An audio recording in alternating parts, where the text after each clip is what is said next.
नमस्कार. मालिकेचा आजचा भाग खूपच जबरदस्त असा आहे. फायनली कलाने अद्वैतला निर्दोष सोडवलेला आहे आणि या सगळ्यामध्ये सरोजने पण कलाची साथ दिलेली आहे. जेव्हा कलाने सरोजला सांगितलेलं असतं की तुम्ही माझ्यावरती विश्वास ठेवा, सगळं व्यवस्थित होणार आहे, आणि तेव्हा सरोजनेही कलाची साथ दिलेली आहे.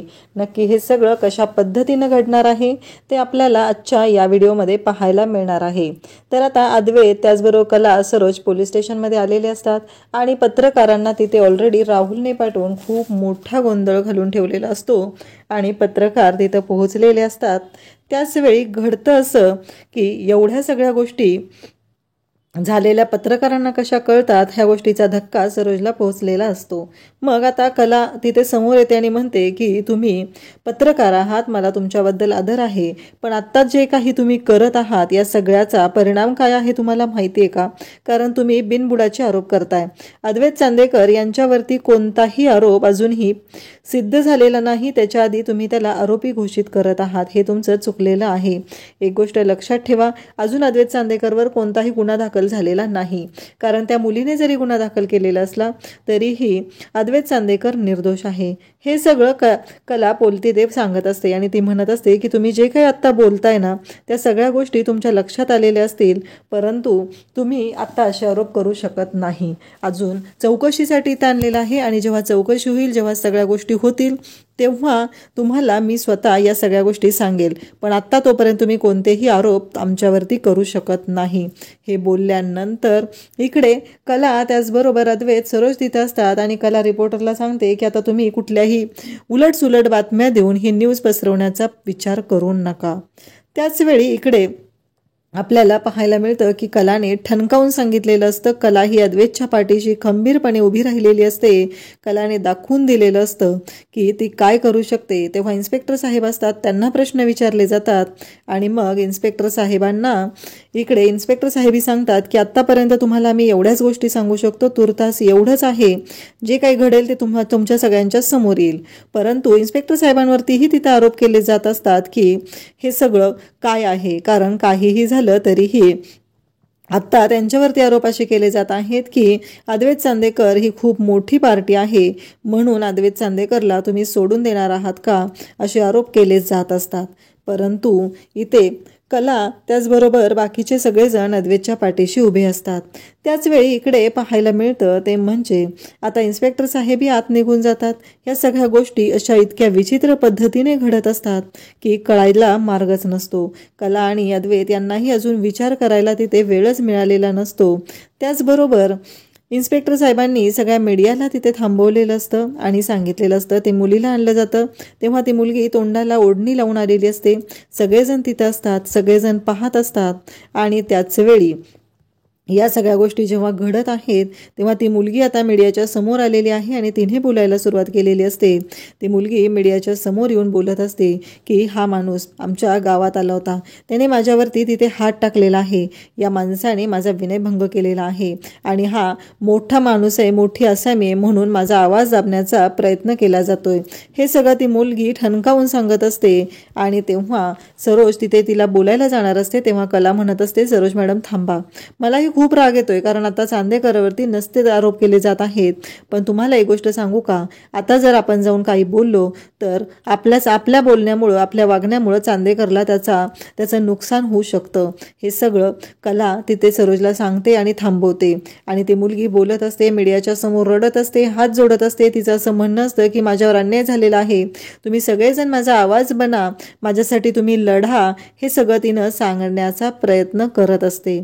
परंतु इकडे घडतं मात्र वेगळंच. कला आणि अद्वैत आता पोलीस स्टेशनमध्ये जातात. इकडे रोहिणी मात्र खूपच खुश असते आणि रोहिणीला इतका आनंद झालेला असतो की आजपर्यंत तिला कधीच असं वाटलेलं नव्हतं की आपल्या बाबतीत एवढं चांगलं घडेल, कारण अद्वैतवर असे आरोप होतील असं तिला कधी स्वप्नातही वाटलेलं नव्हतं आणि त्या गोष्टी घडलेल्या असतात. खरं तर रोहिणीने जे काही केलेलं असतं कांड ते कुणालाच अजून माहिती नसतं, पण जेव्हा सरोज आणि कलाला रोहिणी आणि राहुलचं कांड कळेल तेव्हा तेच तिला जन्माची अद्दल घडवणार. तर इकडे आता आबांकडे आलेले असतात, ते म्हणजे कलाची आई बाबा दिनकर आणि संगीता तिथं आलेले असतात. आणि दिनकर आणि संगीता आलेले असतात तेव्हा दिनकर संगीता विचारतात, काय झाले नक्की, आम्ही टी व्हीवर जे पाहिलं ते खरं आहे का? तेव्हा रजनी लगेच तिथे जाते आणि त्यांना सांगू लागते की ते काही खरं नाही आहे, कारण पोलीस आले होते, अद्वैतला घेऊन गेलेले आहेत, पण अद्वैतने अशी कोणतीही चूक केलेली नाही, हे सगळं तिथं बोललंच जात असतं. त्याच वेळी इकडे संगीता तिथं आलेली असते, तिला धक्का बसलेला असतो आणि तिला चक्कर येऊ लागलेली असते. तेव्हा लगेचच सोहम करून तिथे काजल ओरडते, परंतु सोहम करून जेव्हा काजल ओरडते तेव्हा दिनकर मात्र काजलला थांबवतो आणि सांगू लागतो की पुढे जाऊ नकोस, कारण दिनकरला ह्या सगळ्या गोष्टी माहिती आहेत की काजल आणि सोहम एकमेकांवर प्रेम करत आहेत. पण दिनकरला या गोष्टीची भीती वाटत आहे की आत्ता जर का ही एकत्र आली तर खूपच रिस्क आहे, खूपच अवघड गोष्ट आहे, म्हणून त्या दोघांना एकत्र नाही येऊ द्यायचं. मग संगीता तिथं बेशुद्ध पडत असते. मग लगेचच सोहम आणि रजनी धावत जातात. सोहम आणि रजनी दोघंजण धावत जाऊन तिथे संगीताला मदत करत आहेत, संगीताला पाणी देत आहेत, तिला काय हवं नको ते पाहत आहेत. परंतु दिनकरने जाणून बुजून काजलला या सगळ्यापासून लांब राहायला सांगितलेलं आहे, कारण दिनकरला असं वाटत आहे की जर का काजल पुढं सरकली तर खूप अवघड होईल, आणि म्हणूनच दिनकरने ही गोष्ट केलेली असते. परंतु दिनकरला हे माहिती नाही आहे की काहीही झालं तरीही काजल ही तेवढंच सोहमवर प्रेम करते आणि सोहमही काजलवर तेवढंच प्रेम करतो. त्याच वेळी आपल्याला पाहायला मिळतं की रजनी धावत तिथे येते आणि तिला साखर देते, पाणी देते आणि सांगते की काळजी करू नका, सगळं व्यवस्थित होईल, आपण आहोत ना, असं ती सांगण्याचा प्रयत्न करत असते. आणि इकडे आता पोलीस स्टेशनमध्ये कलाने गावातील त्या माणसांनाही बोलवून घेतलेलं असतं, कारण ज्या माणसांनी कला आणि अद्वैतला तिथं थांबवलेलं असतं त्यांना तिथे सांगितलेलं असतं की इथे थांबा आणि ह्या सगळ्या गोष्टी आमच्या गावचा जो पाहुणचार आहे तो घ्या, हे सांगितलेलं असतं.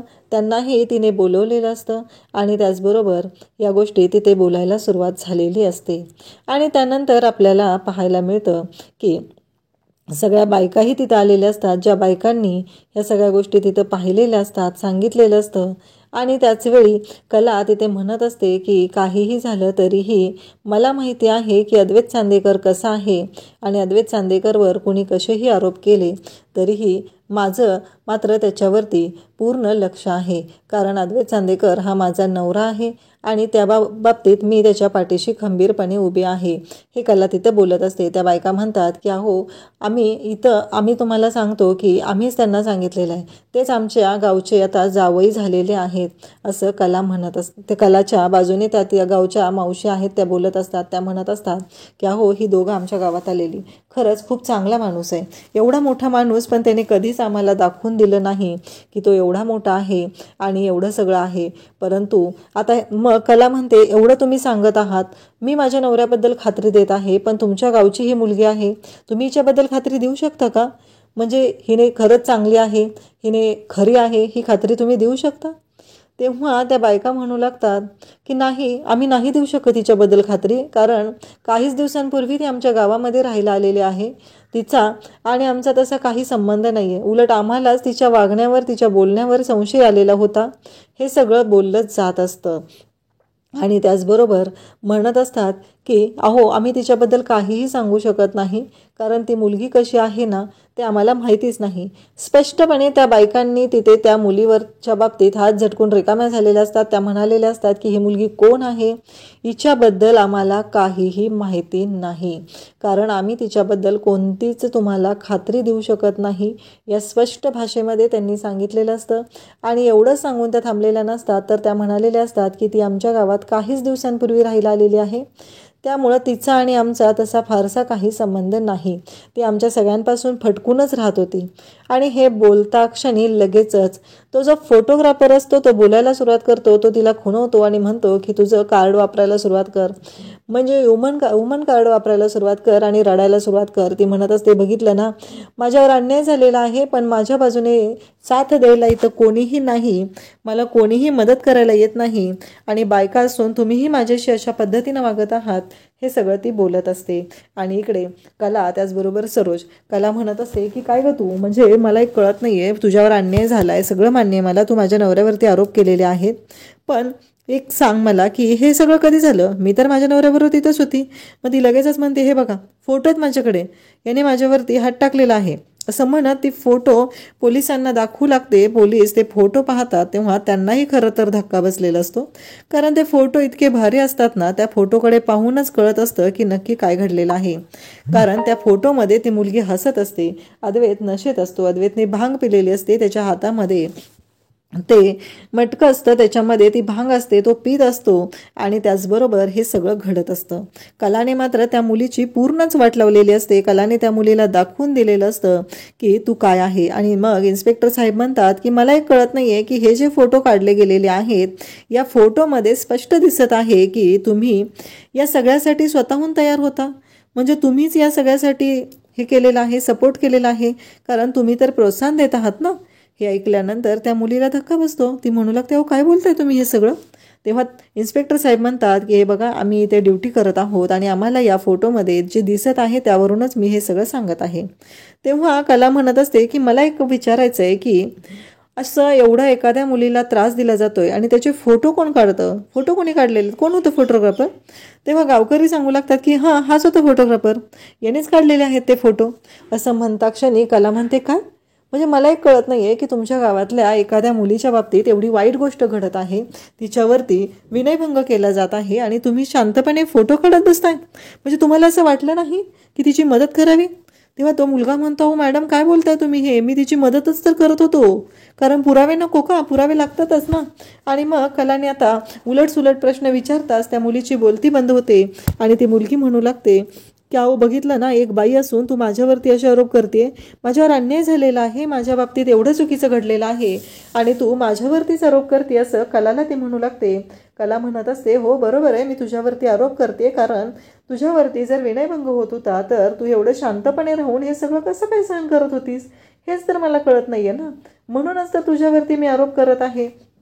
हे सगळं बोललं जात असतं आणि तेव्हा मात्र आता सगळ्यांनाच खूप मोठा धक्का बसलेला असतो. आणि मग कला म्हणत असते, ठीक आहे, मग आता मी मान्य करते की ठीक आहे, तुझं म्हणणं आहे ना, तुझ्याकडे पुरावे आहेत, माझ्या नवऱ्याने तुझ्यावरती विनयभंग केलेला आहे, चालेल.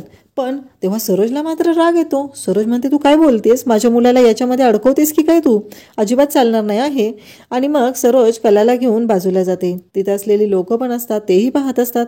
सगळ्यांना धक्का बसलेला असतो की आता कला नक्की पुढे काय करणार आहे. हा खूप मोठा धक्का असतो.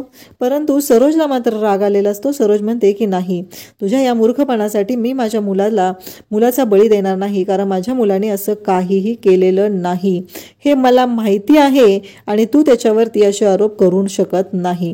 हे जेव्हा तिथे बोललं जात असतं तेव्हा मात्र कला पाहत असते आणि कला म्हणत असते, अहो सरोज मॅडम, कसं आहे माहिती आहे का, मला माझ्या पद्धतीनं ही परिस्थिती हँडल करू द्या, कारण तिथे ज्या दिवशी आम्ही तिथे राहिलेलो होतो तेव्हा तिथं मी होते, मला माहिती आहे ना तिथं काय घडलेलं आहे ते, मला हँडल करू द्या, तुम्ही नकामध्ये पडू, असं कला स्पष्टपणे सरोजला सांगत असते. आणि मग सरोज शांतच राहते. आता सरोजकडे शांत राहण्याशिवाय काही पर्याय नसतो, कारण एक जर बायको आपल्या नवऱ्याच्या पाठीशी उभी असेल तरच समाज तिच्या त्या माणसाच्या पाठीशी उभा राहू शकतो, हेही सरोजला चांगलंच माहिती असतं. आणि मग कला म्हणते की ठीक आहे, अद्वैतला तर कळतच नसते की आता ही काय करणार आहे, पण कलाचा जो प्लॅन आहे तो इन्स्पेक्टर साहेबांच्या मात्र चांगलाच लक्षात आलेला असतो. कला म्हणू लागते की मला काय म्हणायचं आहे माहिती आहे का, मी मान्य करते की माझ्या नवऱ्याने विनयभंग केलेला आहे. आता तू त्याच्यावरती आरोप केलेले आहेत, म्हणजे जे काय घडलेलं आहे त्याच्यासाठीच ते आरोप केलेले आहेत. मग मी त्यापुढे जाऊन एक गोष्ट विचारते की हा जो तुझा मित्र होता, बरोबर आहे, मग हा तिथे फोटो काढत होता, मग इन्स्पेक्टर साहेब माझं तुम्हाला एक म्हणणं आहे, जर अद्वैत चांदेकरने विनयभंग केलेला आहे तर त्याचे पुरावे गोळा करून त्याचे फोटो काढत बघत बसणाऱ्या या फोटोग्राफरला पण अटक झालीच पाहिजे.